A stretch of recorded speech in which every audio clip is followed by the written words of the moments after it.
Hi, everybody. I'm John Leslie. And in fact, our guest today and I were just discussing why I'm John Leslie. Jim Tirey is our guest today from Shelbyville, Kentucky. And he's got something really cool going on. And before we talk about that cool thing going on, I want to say hi to Jim. Good morning.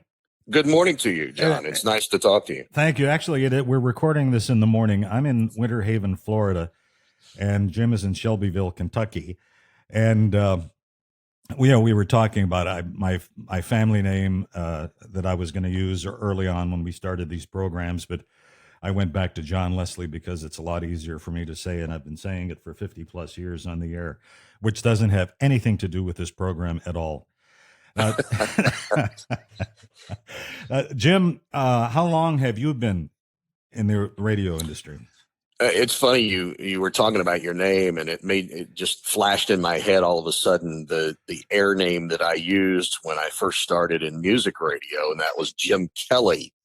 Of course, the quarterback for the Buffalo Bills for a long time, same name. Once he lost 4 Super Bowls, I thought, maybe I need to just go with my real name. But my first radio job, I grew up in a very small town in eastern Kentucky named Beattyville, Kentucky. And when I lived there, we had a religious television and radio station. That was the only media in town. And in high school, kind of got interested in broadcasting through a student-run carrier current station at the high school, and then was able to kind of go up and work at that station, the religious station in town, for a short amount of time. It was the summer after I graduated, but then from that point on, it was, all right, I just need to, if I'm going to follow this, I'm going to do it. And wherever I was going to school and college, I tried to get a radio job. As many of us, I mean, that story is as old as time for a lot of us that were coming up in the 70s and 80s. It's almost the same story, just a different location. Jim Tirey is in Shelbyville, Kentucky, and we're going to talk about your program, Forgotten Retro Radio. Right. But now, did you spend your early years in broadcasting eventually doing rock or talk, or what were you vaccinated with? Yeah, it was top 40. Basically, where I bit off the first chunk of the apple after the religious station, and then got into adult contemporary shortly after that. But at some point or another, anytime I talk about it, I think the only format that I didn't work in was Gregorian chant. It just, when you were coming up in college, you just took whatever was available, and you didn't care about what the music was. It was just an opportunity to be in broadcasting. Yeah. I remember talking to this kid. He was a neighbor. We were at a party, and he was like 17 years old, and his pupils were dilated, and and he says, "Yeah, man, I want to get in radio because I love this certain kind of music." Yeah. I said, that doesn't count. Yeah. Throw that idea right out the window. Yeah. When I went to KSO in Des Moines, it's a country station. It was and I had never spun a country hit in my life, and I'm thinking, gee whiz, we're driving from Syracuse, New York out to Des Moines. And I said to my wife, I don't know about this country music thing. I had been transferred by the company, Stoner Broadcasting, out there. And so I'm driving along the interstate in Indiana, and I said, we're close enough to the station, I can probably tune it in and hear it for the first time, right? So I did. I jiggled the dial around till I found it. And the first song that I heard was Bobby Bear singing "Drop Kick Me Jesus Through the Goalpost of Life." That's fantastic. Well, there were so many times, you move to a completely different format from what you are used to. And again, in college, when I'm sure it's same with you and others that you've talked to, you changed radio jobs almost as often as you changed socks in that the first 5 or 6 years that you're doing it. But the first time I ever moved to a country format, I dreaded it. I was thinking, I don't know any of this music. I don't know what I'm doing. Yeah. Yeah. I'm not even sure I'm going to pronounce names correctly. And then you get into it, and all of a sudden, all the memories come flowing back of sitting in the kitchen with your parents when they have the radio on, and all of the music that you heard subconsciously memorizing it. It just comes spewing forth at that point. And I marveled at how many memories, even as a teenager, how many memories come back when you hear some of those old classic country songs. And as you well know, the new country format, that wasn't really a thing until the late 80s or probably early 90s. And that classic country sound, all of a sudden I found myself, hey, this isn't too bad. I can live with this, and really enjoyed any of those positions that I got. Well, as we have talked about in the past on other programs, the country music audience is a totally different audience. They are really, they really embrace the radio station. They embrace the air talent, and certainly the country music artists. And conversely, those country music artists embrace the radio stations. During those years that I was involved in country music, you'd pick up the phone and it could be Sonny James, it could be Barbara Mandrell. Buck Owens might walk through the front door and go to lunch with you. And that just doesn't happen at top 40 stations or for that matter, any other format. Certainly not an automated format. The automation never comes through the door and takes you to lunch. Right. Yeah, and I think your point is very valid. When I grew up in Eastern Kentucky, I always had that parallel of the country format, and its fans and its listeners were much like a family in Eastern Kentucky, an extended family. The way that they treated each other, it was just amazing the way that people took to the artists took to the people, and everybody supported each other. So it really was kind of a neat, I guess you could say, niche, although it's much bigger than a niche. Yes. Yeah. It's a parallel universe, really. And, right. But it's interesting, though, that I find myself today not liking, I don't want to sound like an old geezer, but my wife likes country music. And she has it on, and sometimes it's hard for me to listen. I have to leave the room or ask her to turn it down because there was one song about beer never made me.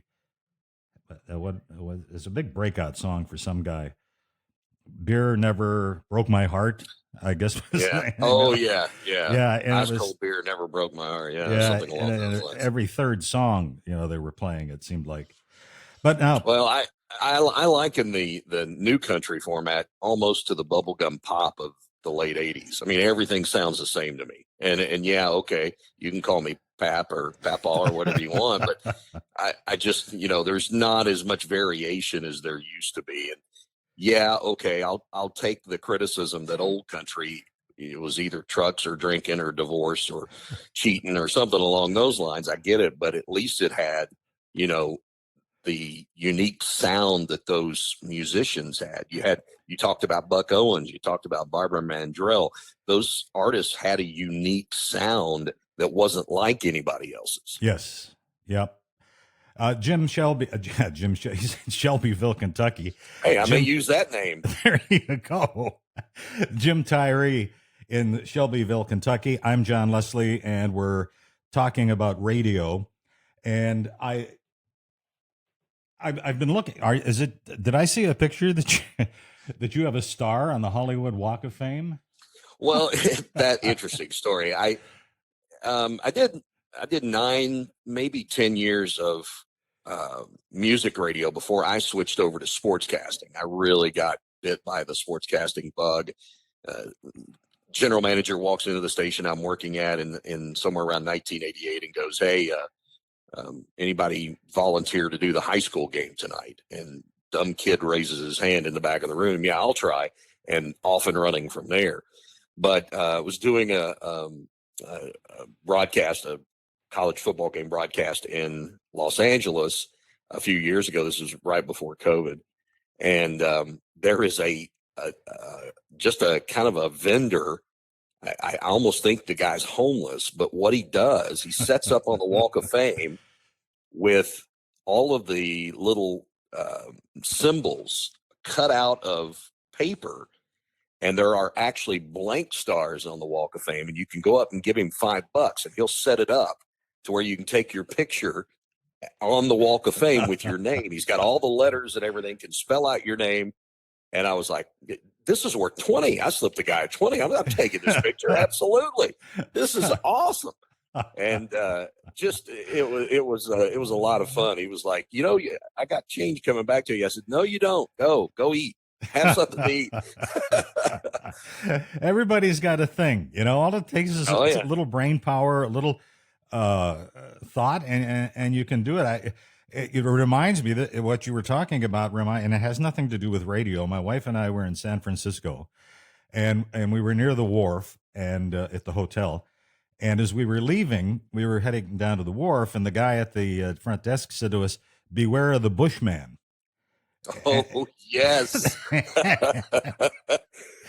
And, we had no idea what he was talking about. So we went down to the wharf and smelled the animals there. What are the seals? Yeah.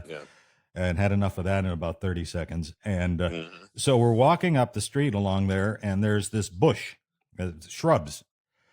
And all of a sudden, the shrubs pull apart, and this guy goes, "Boo!" It frightened us, and he laughed. And it turned out this guy's like sitting on an upside down garbage can, and he's got fake bushes in front of him, and he does it all, and all day long. And people, and he laughs every time he does it. And people slip him $5. We gave him 5 or 10 or what. It's probably worth $1 million, the Bushman. So.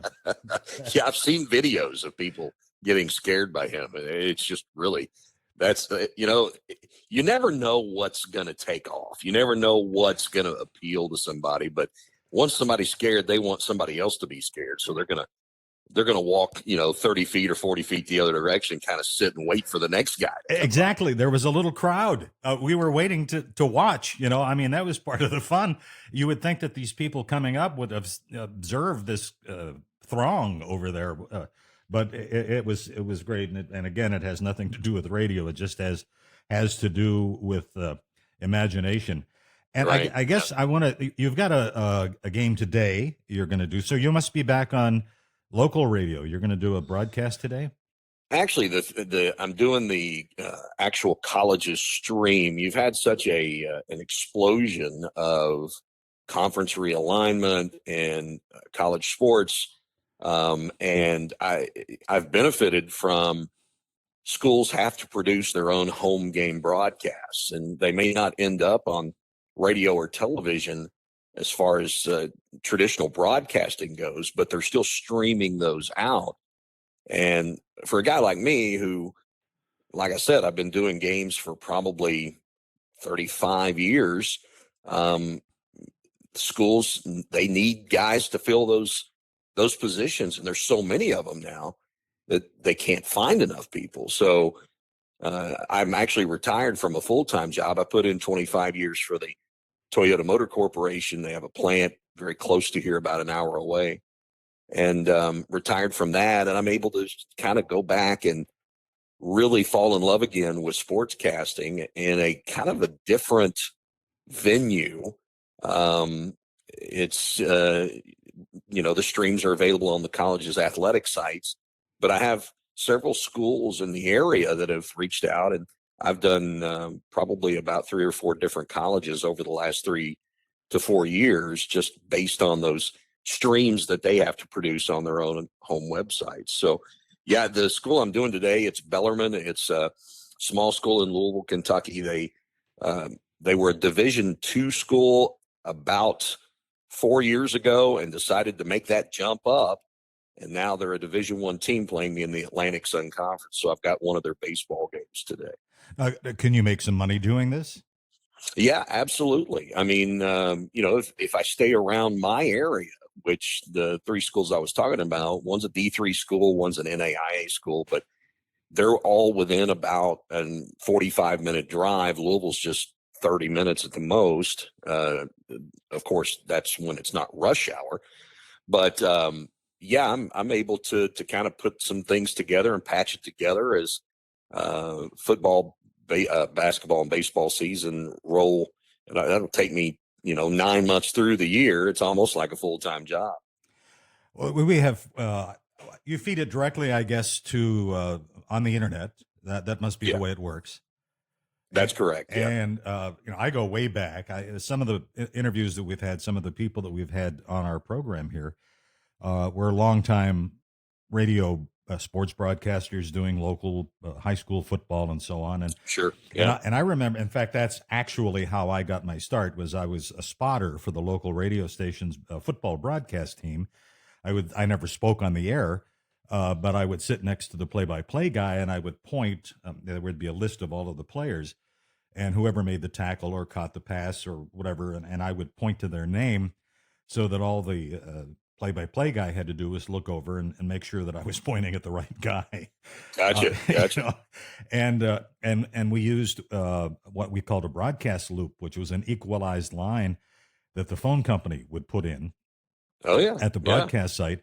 And I was interviewing this guy from West Virginia who was John Sorrenti, who has done thousands of broadcasts, sports play-by-play broadcasts. And I've heard of John. Yeah. Have you really?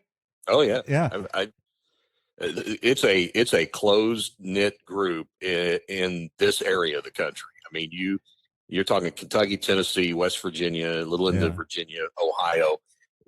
The names, we've probably crossed paths at some point. Sure, I'm sure you did. Some high school or some small college or something along those lines. So I'm telling John, I'm saying, John, well, I remember back when we did one, the phone company, for whatever reason, they didn't put the broadcast loop in the press box. It was an away game. They put the loop in the boys' locker room, and our play-by-play guy had to stand on an upside-down garbage can with binoculars looking out the window, in the locker room. The windows are way up there, and you crank them out. And John said, I got one better. He said, they put the loop in the bathroom. And he said, I stood on a board between two urinals. Well, I think the statute of limitations has run out on this, so I'm going to tell the story. I can remember the first couple of years, it was anything to get the game on. And we did this really illegal way of getting the broadcast on called Marty hopping. I don't know if you've ever heard that term before. Well, I know what a Marty is. Yeah. You know what a Marty unit is. Yeah. So you would set up a police scanner next to a telephone somewhere in the school's offices or the coach's office, somewhere along those lines. And you'd take alligator clips, and run it from the scanner into the two tabs after you unscrewed the old cups on the phone. Into the transmitter in the phone, and then run your Marty to the frequency that you wanted to tune to into a Bearcat scanner, and you could actually call the station and send the broadcast back that way. I was always told, don't ever tell anybody that we're doing this, and threatened with fear and dire consequences if anybody ever found out. Yeah, because the FCC would be up there in a helicopter with binoculars. You got it. Triangulating. Exactly. I never heard it called that, but we've done it plenty of times. Yeah. I did it overseas. I did it in London. I did that exact thing in Ireland. Hook up to the alligator clips, onto the phone. In fact, I've got photographs around of it. Well, I'm gonna. I want to jump ahead, and who thunked this up? Forgotten Retro Radio. There's so many things now when you talk to, and it doesn't have to be radio; it could be any industry, but so many things that were COVID born. Home. Stuck in the house, not able to go anywhere, do anything, and creativity is born of that. And that's where basically the idea of the show came from. But I've been toying with it in my head for a long time. I'd never hear some of those great songs that were yeah, they weren't top 10. They may have been from 15 to 50 on the Billboard Hot 100. Um, that you think of only when you hear them when somebody throws one in on XM or something. Mm-hmm. You just never hear. I don't want to. I don't want to sound negative about this, but corporate radio, I get it. I know what they're doing, but they play the same music over and over again for the most part. And you just never hear some of those really great songs. They had to be popular at some point, or at least somewhat popular, because they were on the charts, but people have forgot about them. And that had been in the back of my head. I want to do something. I want to bring that music back. Um, Now there are the formats out there like the Jacks and the Bobs and those types of formats, but I think those still there are a lot of songs that are still missed by those formats, even though they say they play everything. So I just toyed around with it for about 6 months. I had one station that was interested in it.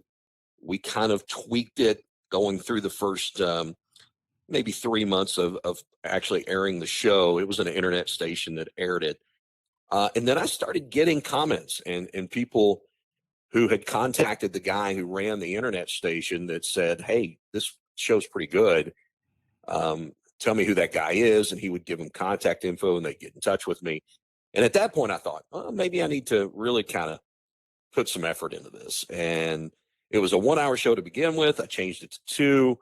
Um, Putting it together was so much fun. Yeah. Just trying to do it like I used to do it. And by that, I mean, put the production effort into it like I remember what radio sounded like in the 80s and maybe the early 90s. There was just that sound to it, the real slick, or at least the really good guys that I listened to and aspired to be like.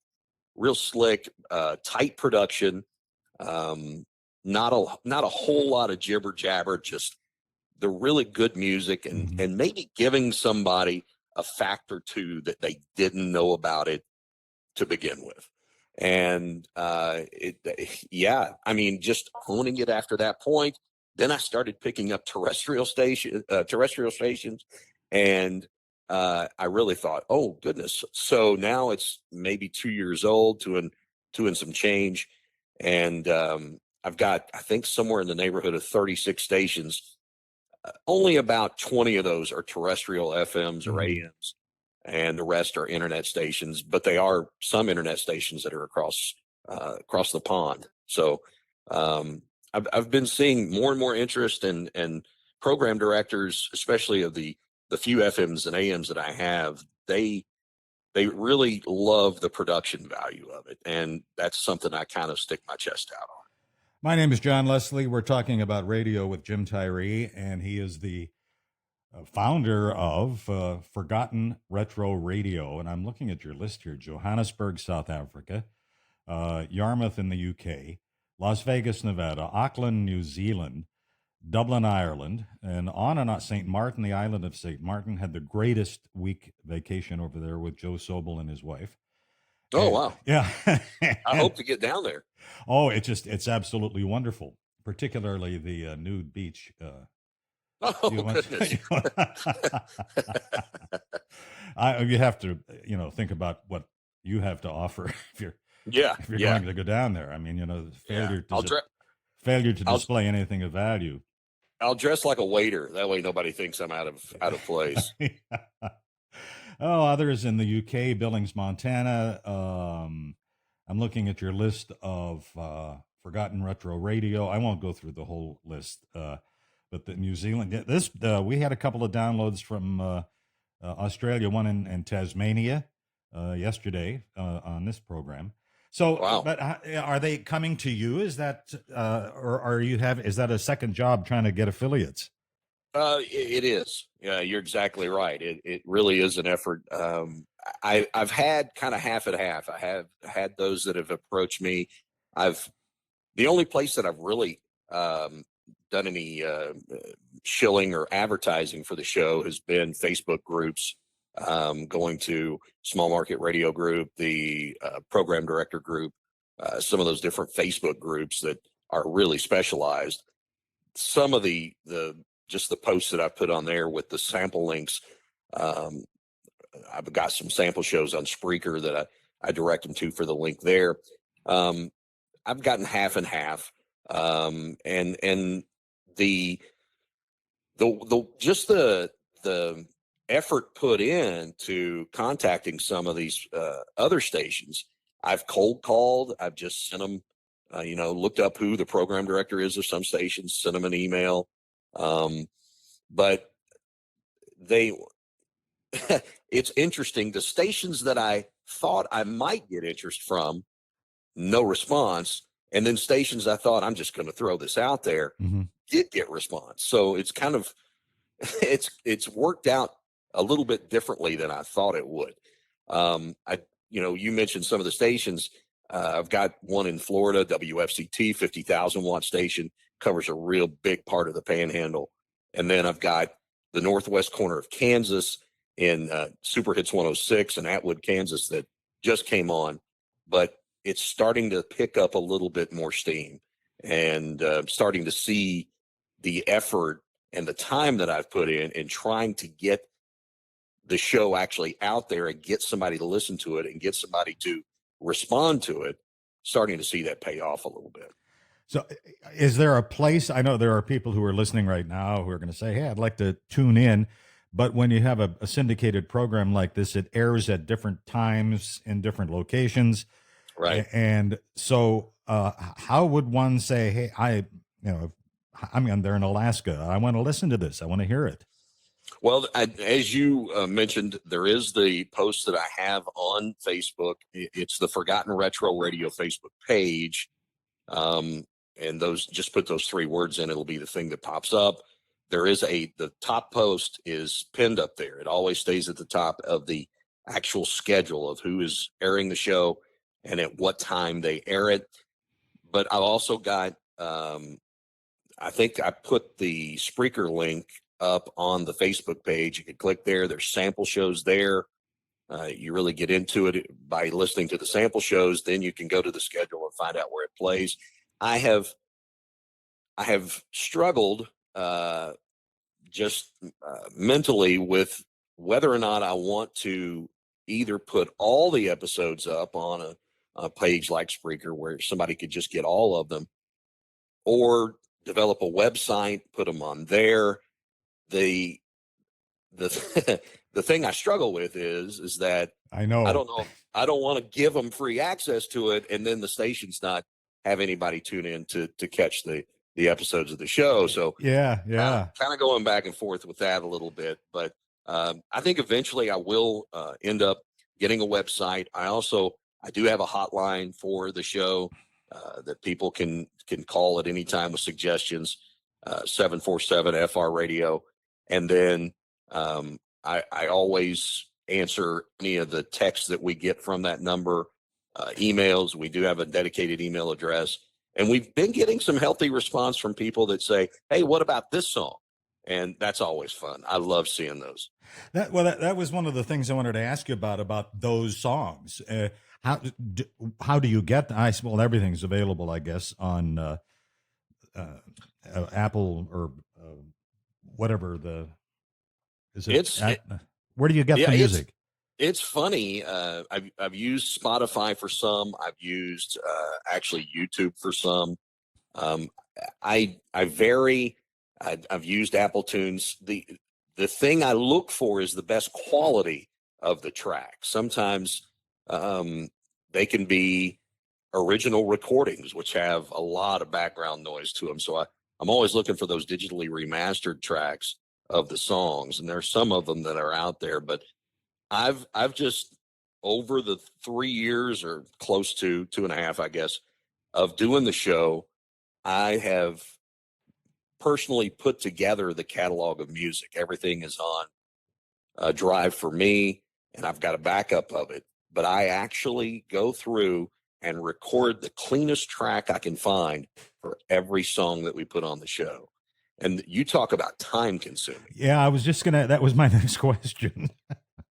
Yeah, that's been probably the most labor intensive part of doing the show, is just getting the cleanest track that we can find for anything that I want to use on the show. And Mm-hmm. um, it normally takes me about 2 days to put together the 2 hour show.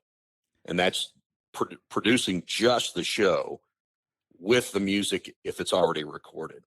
The other, you know, time I have through the week is trying to improve that music library, trying to not only make it bigger, but also find more. If I find a song I think the track is cleaner on, I'll replace it in the music library. So I'm constantly trying to improve that music library. At some eventual point, I'll probably offer it up to affiliates if they want to send me a flash drive. I'll copy it over for them and they can have it on their own. We're talking with Jim Tirey about forgotten retro radio and other things. And now, what about the studio? Where do you do this? I do have a home studio. My wife and I, when I first started doing the show back at COVID, we had sold our house that we lived in. We had moved into an apartment, and the apartment had a spare bedroom, and that's kind of where I put some sound equipment in. It wasn't really a studio, but I put some sound equipment in and kind of tried to improve how the sound bounced around in the room. And then we ended up leaving the apartment, moving into a new house, and I made sure, okay, well, one room, wife, pick a room, that's going to be mine, and you can have the rest of the house. And I did put together a more improved and kind of better situation as far as how I put that show together. I've got the whole sound. The acoustic tiles and stuff on my walls, just made it much easier for me to be able to record it. I'm away from traffic noise. I'm away from anything else that might be a hindrance in putting things together. Yeah, I'm chuckling to myself because I had a great show we recorded the other day with a gentleman by the name of Chris LeBlanc. He's in Phoenix, Arizona, but he voice tracks for stations in Burlington, Vermont, from his home studio in Phoenix. Lovely. Yeah, isn't that something, right? And so I'm asking him about his birth in the broadcasting business, and he said, "Well, my dad took my sister and I down to the station because she wanted an album or a record or something, and he said I was hooked. I went in there and I looked and I saw this stuff, and he said so I went home." And suddenly a studio appeared under our basement stairs. And he said, there I was with my styrofoam cup and the vacuum cleaner hose, and a star was born. I love that. There are, I'm sure, many of us that have the same story, but the old flat cassette recorders that you push the buttons down at the same time on record and play. Yeah. You would record on the cassette. I mean, who of us didn't sit in front of the record player with the old cassette player next to it and introducing your favorite songs into a cassette that I'm sure my mother is probably holding to blackmail me when I get a little bit older and make sure that she sends it out. She's so funny, but she talks about that stuff all the time.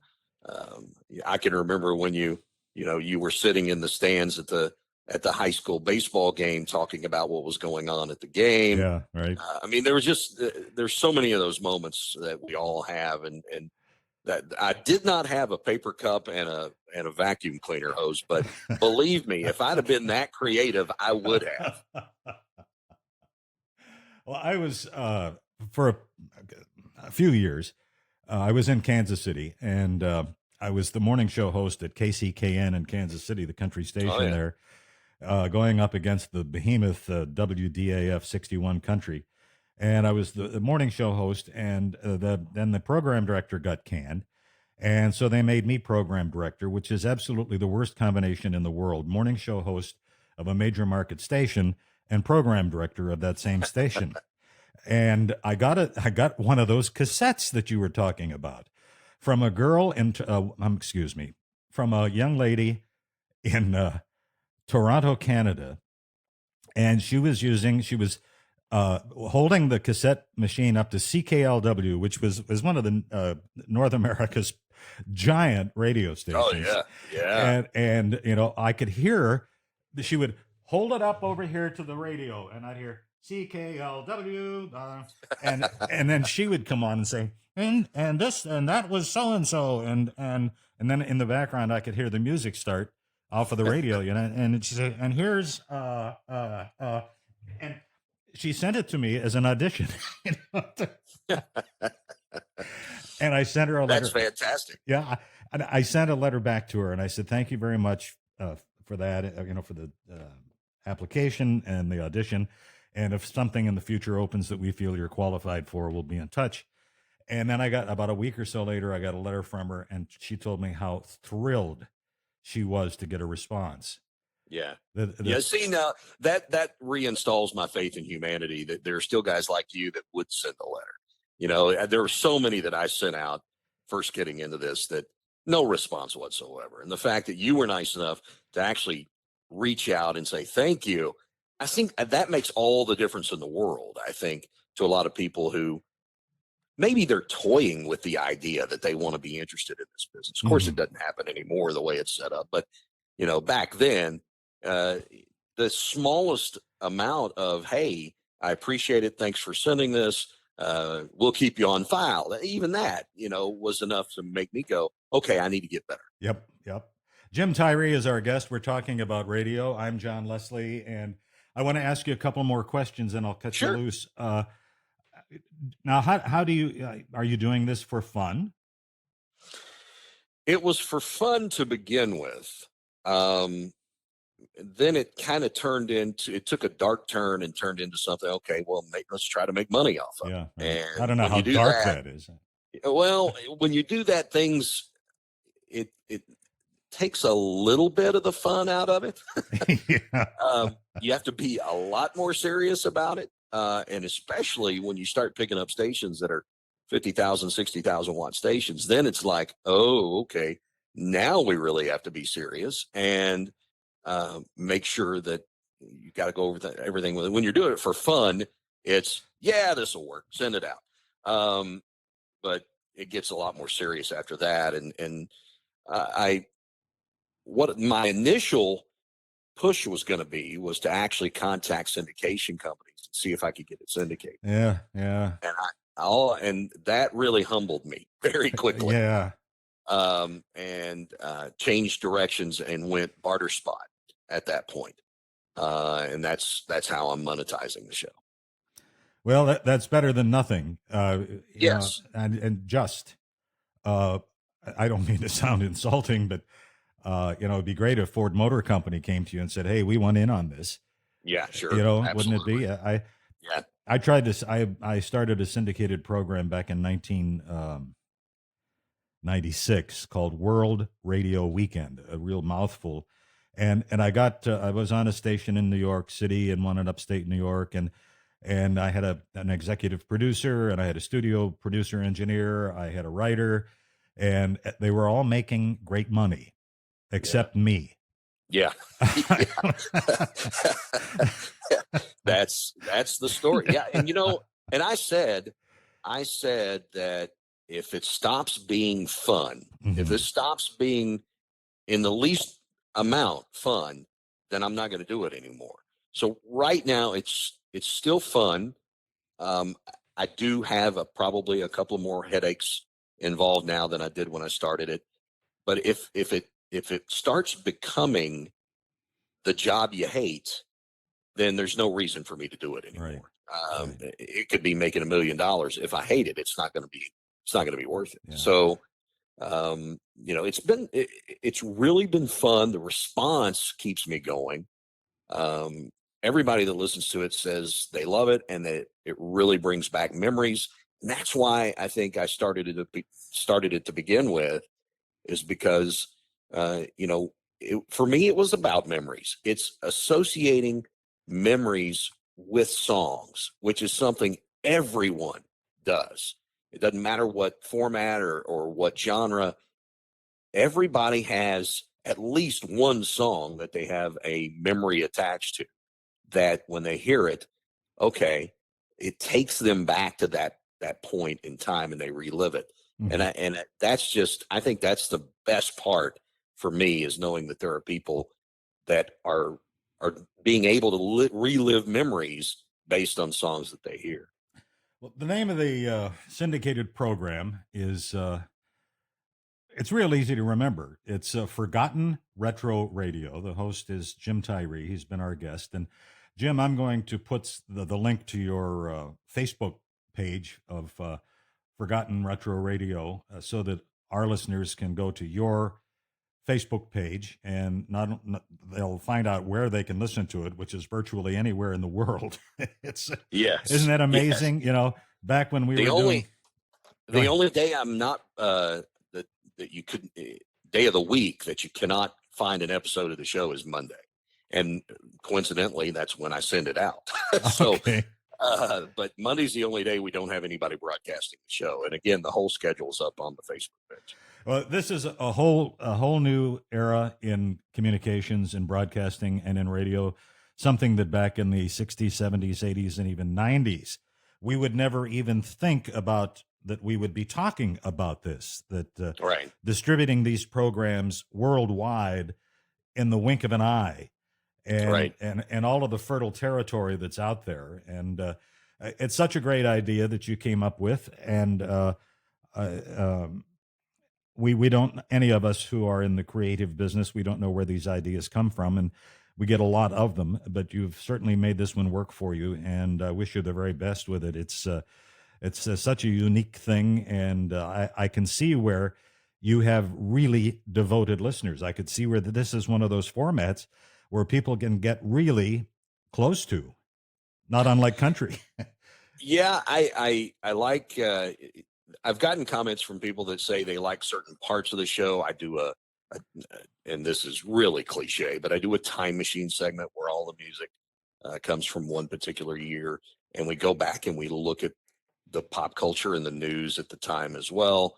I play different clips from movies and television shows, and just different things that fit in that year. Mm-hmm. And then every week we have a spotlight segment where we spotlight a different theme or artist. And it's very cliche, but it's cliche now. Back then, 80s, 90s, even 70s, it wasn't cliche. Those things were new. Yep. And it, again, that it all connects back around to the whole thing, just jarring memories for people. And I've since the beginning of the show, our slogan has been, we want to try and get people to say at least once a week, man, I haven't heard that song in forever. And I'll bet there's a lot of that. I can imagine. Yeah, I can imagine. Yeah. And it really helps me keep going to know I can sit here in my studio and be putting the show together and think, this song is going to make somebody say that somewhere. And it really is. It's a lot of fun to do. Well, you're doing a good job at bringing happiness to a lot of people. And all it takes is one song, you can be in a bad mood and have tragedy in your family. And just for a moment, there's something that allows you to escape that. And this very well could occur at any time that your program is being aired anywhere in the world.